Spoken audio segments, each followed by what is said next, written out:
వినాయక చవితి నవరాత్రులకు కడియం పూల మార్కెట్లో పండుగ వాతావరణం నెలకొంది. దీంతో పూలకు భారీగా డిమాండ్ ఏర్పడింది. తూర్పుగోదావరి జిల్లా కడియం మండలం కడియపులంక అంతరాష్ట్ర పూల మార్కెట్ అమ్మకం కొనుగోలుదారులతో కిక్కిరిసిపోయింది. ప్రస్తుత సీజన్లో పూల దిగుబడులు అంతగా ఉండవు. అందుకనే కర్ణాటక, తమిళనాడు సరిహద్దు ప్రాంతాల్లో ఉండే బంతి, చామంతి, గులాబీ వంటి రకాలను టన్నుల కొద్దీ కడియపులంక మార్కెట్కు దిగుమతి చేసుకున్నారు.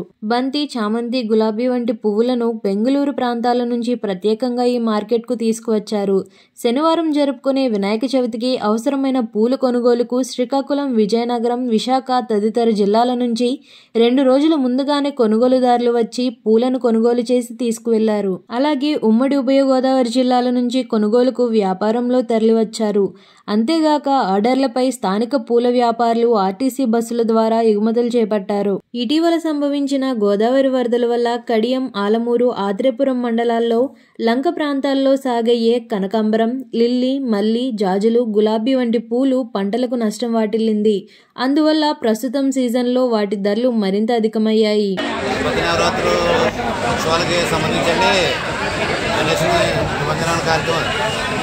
నిలబెడతారు కదండి, 9 రోజుల పండుగ కదండి. అంటే మొన్నదాకా మాకు ఈ మూడం వచ్చేసిందండి.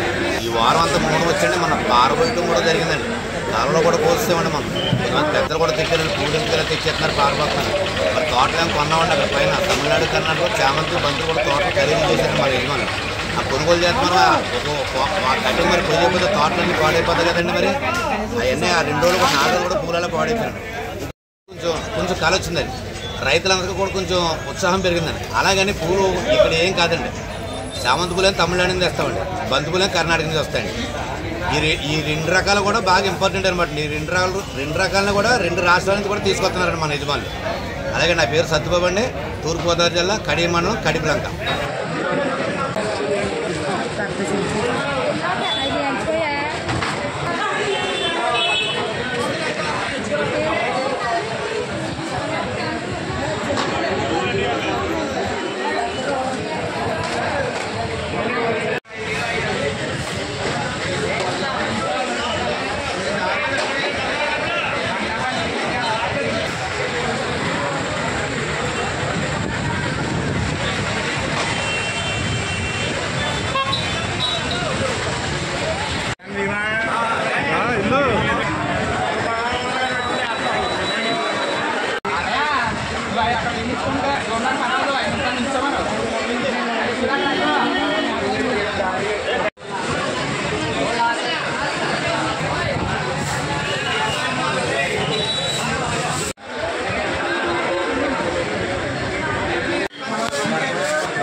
ప్యాకెట్ 100 రూపాయలు.